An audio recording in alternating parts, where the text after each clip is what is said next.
of the Patriot, operating all the way from the office of the Patriot, reporting from the control tower. My brother, my sister, here we don't criticize, but if we must criticize, it will be on one condition: to build and not to destroy. That is why we keep saying we are in the service of God and country. This is the voice of the people, and the voice of the people is the voice of God. Very passionately, we talk about our issues right here in Ghana and Africa as a whole. This is where we speak truth to power. I remember here we are not neutral. We have taken sides. Yes, we are on the side of the truth. My brother, my sister, that is why we are called the headquarters of the truth. My brother, my sister, here we don't criticize, but if we must, it will be on one condition only. Yes, and that condition is to build and not to destroy. That is why we keep saying we are in the service of God and country. Now the very first story we are looking at today is taken from Ghana Web. And it says, Pratt fumes over NPP's misguided diplomatic petition to cocaine plane saga. And I read, now the managing editor of the Inside newspaper, Pratt Jr. has strongly criticized the growing trend of political parties resorting to diplomatic missions to settle domestic disputes. Now, speaking on Metro TV on April 9, 2025, Pratt Jr. insisted that such practices highlight weaknesses in Ghana's democratic system and subjects the nation to international ridicule. Now, the drama is taking a bizarre proportion. Now, for me, the worst thing that has happened so far is the involvement of diplomatic missions in state issues. I have to be honest here. It is not only the NPP that takes that tangent. The NDC also behaves like that too. We have a small disagreement. We don't see eye to eye, and then we run to diplomatic missions. What's wrong with the political leaders that we have in this country? Why? They forget that on December 7, we lined up to choose a government. We didn't vote for diplomatic missions. So, this running to diplomatic missions as if they have oversight responsibility over our government is strange. I don't understand it. He lamented.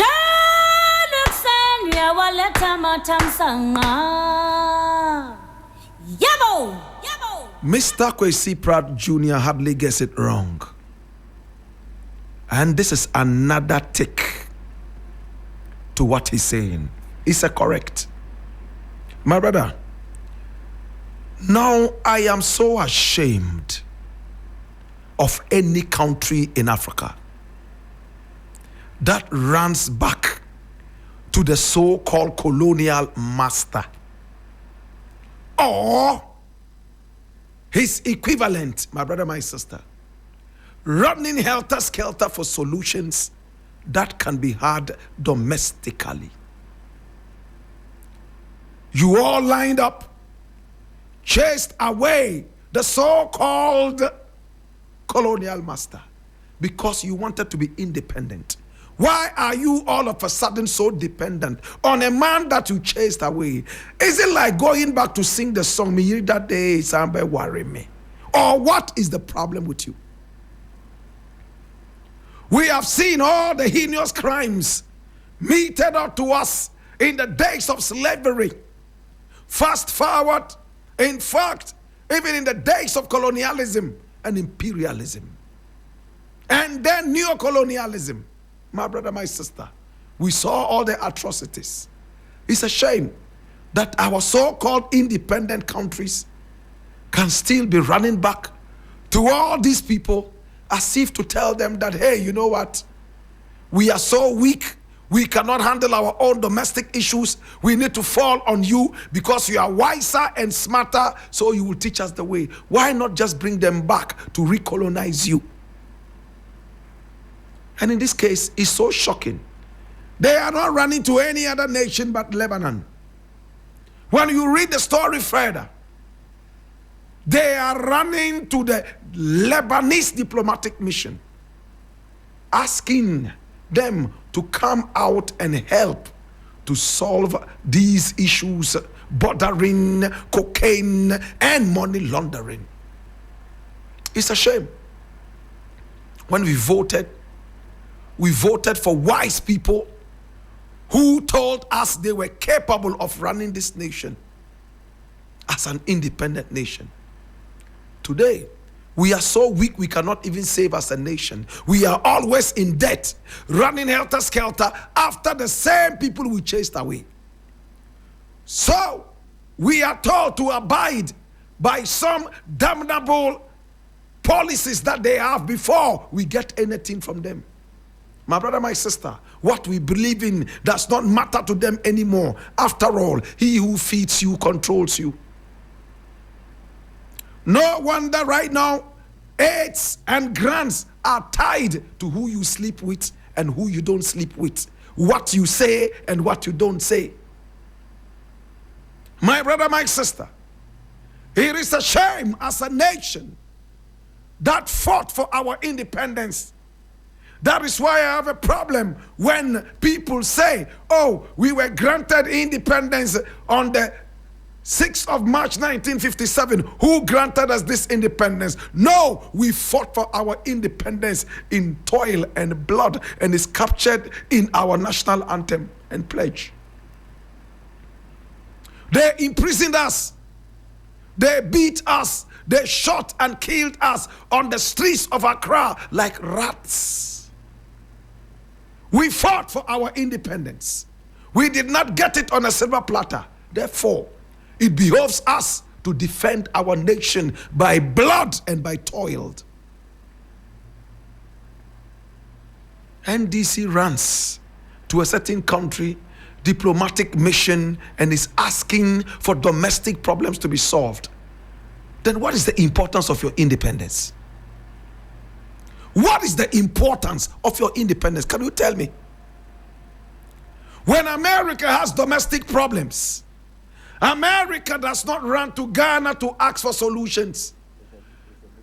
When China, my brother, my sister, has a diplomatic problem domestically, he doesn't run to any diplomatic mission that is outside China. Or is it a Mickey Mouse freedom? A Mickey Mouse independence? And Mickey Mouse leaders? My brother, let's take our country serious. We have been joking with this beautiful country for far too long. Let us take our country serious, my brethren. Or else, very soon, things we will see in this country, we will be shocked that we would have a minister of employment as Chinese, minister of chieftaincy as an Indian, minister of education Japanese, minister of artillery and weaponry American. We got to be careful, my brother. The only time I heard America running to ask us in Ghana to help with a certain diplomatic mission, my brother, my sister, was during the Vietnam War. And even with that, it had its own underpinnings and innuendos. Nkrumah was plotted against to be taken down, and it happened. Kwesi Pratt Jr., I doff my heart for you. I don't know what is wrong with Ghana. Some of our leaders behave as if they have no brains, let alone common sense. If you have no brain, how can you have common sense? Lord God have mercy, it's sad. If you have no brain, tell me how you can have common sense. My brother, my sister, how can you go out there and be talking about cocaine your country engaged in some cocaine trafficking and money laundering, knowing the implications internationally. Already, they are waiting for us to swallow us. They are waiting to come quickly to us and tell us, you see, we gave you the independence that you fought for, and see, you can't handle your own country. My brother, my sister, I've been told not to say rats and cockroaches and mice and so on radio. I was going to say something like that. But my brother, my sister, these so-called dishonorables who have no respect for our country, please be careful. I leave it here.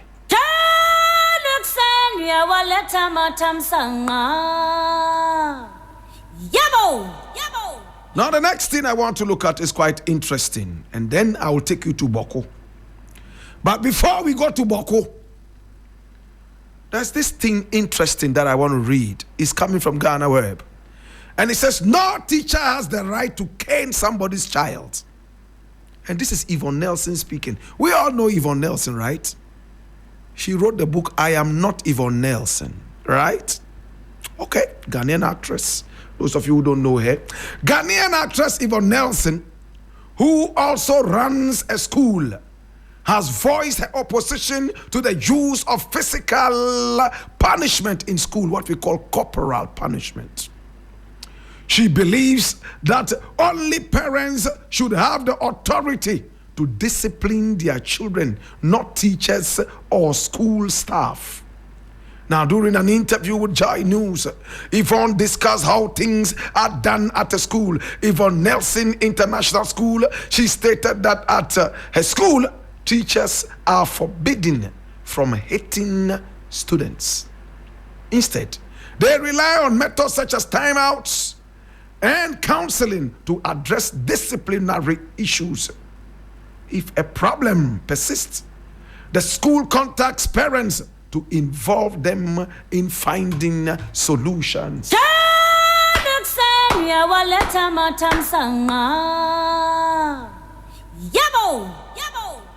What do the laws of the GES say about corporal punishment in the schools?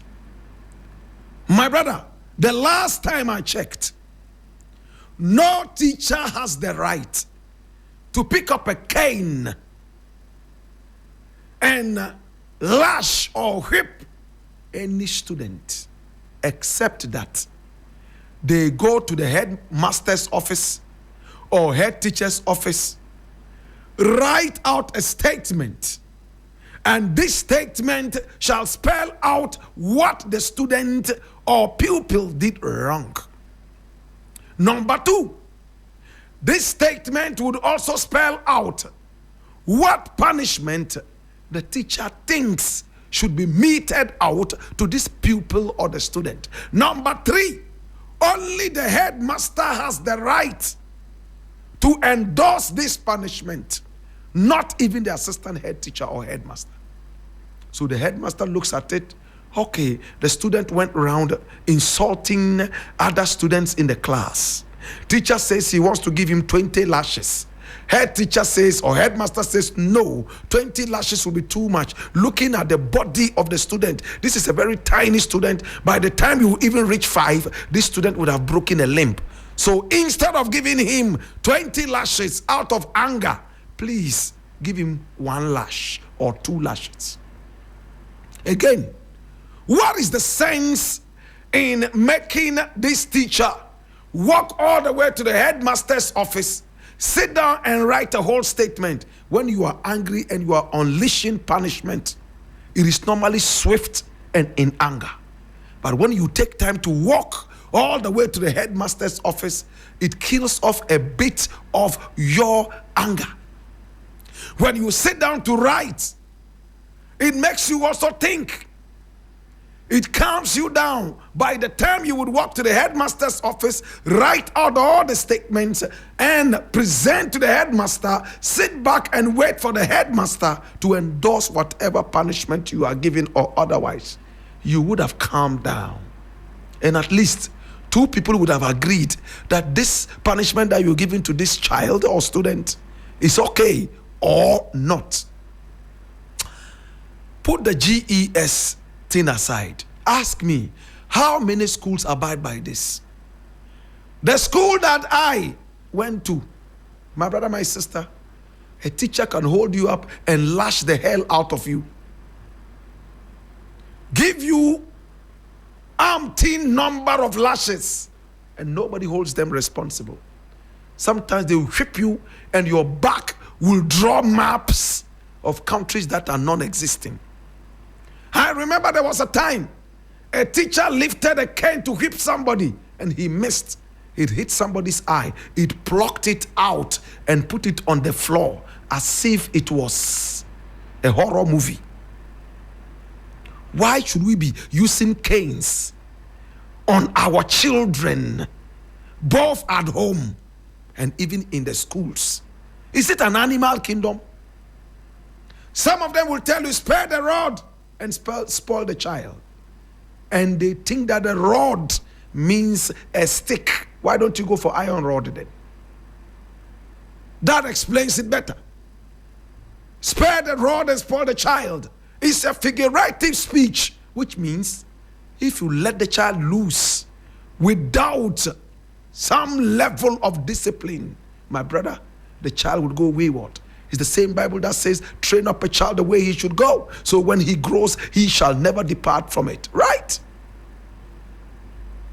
I am against all kinds of lashing in the schools.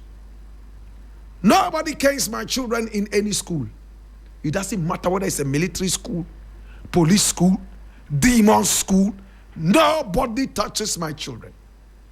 I agree. If you want time out, if you want to do some counseling, if you want them to face the blackboard, if you even want them to even go out and do some sweeping, but to lash, I will not permit that. I don't even beat my children with canes in the house. My brother, one look is better than 1,000 canes. Sometimes go to bed early. Sometimes you are going to forfeit this kind of snack because of what you did. Or go stand out in the sun is enough. I do agree we have some stubborn ones. But what made them stubborn sometimes is your own actions. I leave it here. To Yvonne Nelson, I want to say this is a great one. This is a great one. We must not encourage the use of canes as if we were on the animal farm on our children.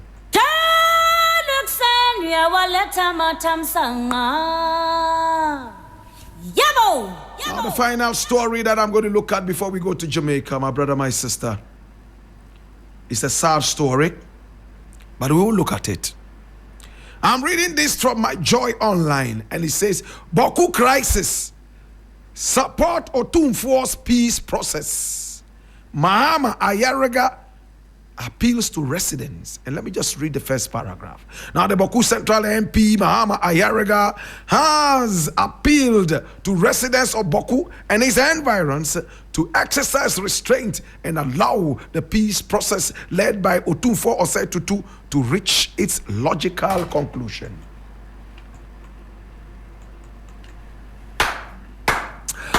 All right, my brother. Otumfuo, may God bless him. May God continue to give him wisdom. When I sit back and look at the number of times that this great man had to come out of his comfort zone in order to arbitrate some peace process and some other such thing, sometimes I ask myself, if he wasn't here, which would have been the option? This Boku crisis is an age-old crisis. Let's go to Dagbon.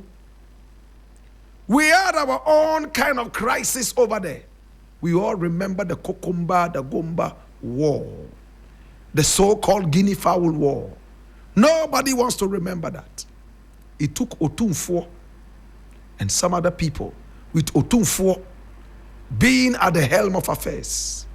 We remember Otumfuo speaking Twi to the people and telling them not to disgrace him. My brother, my sister, Otumfuo is younger than a number of those old chiefs in the area. But it's not about age. It's about the throne that he sits on. I don't doubt it that Otumfuo will be able to deal with the Bokku crisis to the maximum.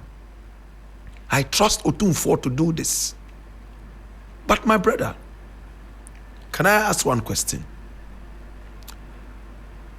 Why is it that chiefs find it difficult to sit together and agree to disagree? Must we always pick arms, shoot each other, and kill each other? Sadly, a lot of our chiefs are old men. They will sit in their old age and watch young men and women tear down each other and push each other into early graves. When, under normal circumstances, old men and women should be given way for younger people to take over. But when crises come, it's the other way around. Young men and women die whilst old men live. Please, let's think about that. Let's give peace a chance. The Bokku crisis is a dicey one. Historically, these are brothers. And I've said it time and again. They speak the same language. The difference is in the dialects. My brother, my sister, but there cannot be peace. Even in Dagbon, when the Abudu and Dani war came about, it was a war between brothers. It took Otumfuo to solve it. This time around, I believe that it will be repeated. Please let peace come to Bokku. We love Bokku. And Mahama Ayariga had his house almost burnt down to ashes. I'm glad he's not talking about his house. He's just talking about the fact that he's bent on seeing peace return to this beautiful area. Please, let's consider these emotions and let peace descend on our people. I didn't plan to play this song today, but I'm going to play it. It's called Put Down the Arms, and it's coming from the Salaga Soldier album. I made this song intentionally for the Bokku crisis. It is called Put Down the Arms. My name Blakk Rasta is been the voice of the patriot. I love you.